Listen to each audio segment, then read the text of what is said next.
two old guys are sitting on a bench, right? And one of them turns to the other one and says, hey, I got a brand new hearing aid. The other guy goes, really, what kind is it? First guy goes, about 2:45.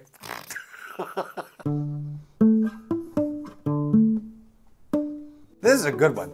A lot of people have been curious about how I tell time and how I used to tell time back in the day. Well, it just so happens I've got a Braille watch right here. But here's the thing. So you look at this watch and it's, a nice watch, right? Gentleman's watch. But look. It opens. So this is cool. I got to learn to tell time just like all the other kids. And there's stuff inside this watch to make it easy for me, right? So look. So 12 has 3 dots. 3, 6, and 9 each have just 2. And then the rest of them have 1 dot to, between the 3, 6, 9, and 12, right? So, and then you can feel the hands. There's the big hand over here and the little hand over here. So that's how I used to tell time back in the day. So I would say that it's about 10 till 3. There were a couple of places that you could buy Braille watches. You could get them at the Lighthouse for the Blind in Manhattan. You could order them from them. Or I guess there were other places that sold them too, but you had to go somewhere for them. It wasn't at every jewelry shop in town. Were there other types of Braille watches? Yeah, there were other. I had a big pocket watch that I probably still have somewhere, but I could never find. But it's a big giant pocket watch. And that one's really cool too. And it's just, larger than this, that's all. It's just bigger around. The thing about these that was a problem for me was that your fingers had to be very, very clean to use it.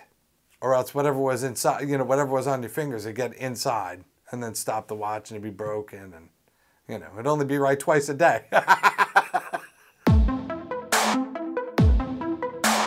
And then came this thing.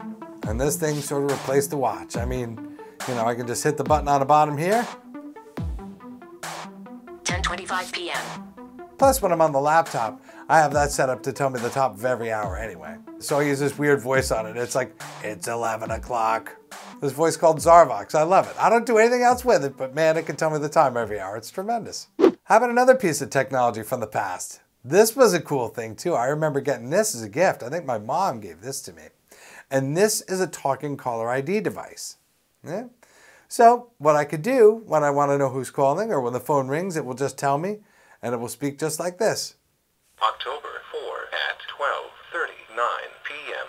9:07 6581. Doesn't he have a nice voice? If I had a voice like that, I'd have been good on the radio, I'm telling you. Yeah, so that's the way that works. And then what you do is you keep pushing the button and it will give you more calls so we can go back farther. September 30 at 3:42 p.m. Number unknown. And that's a good one. You get one of those. I have no idea what that is, so you know what? I don't answer.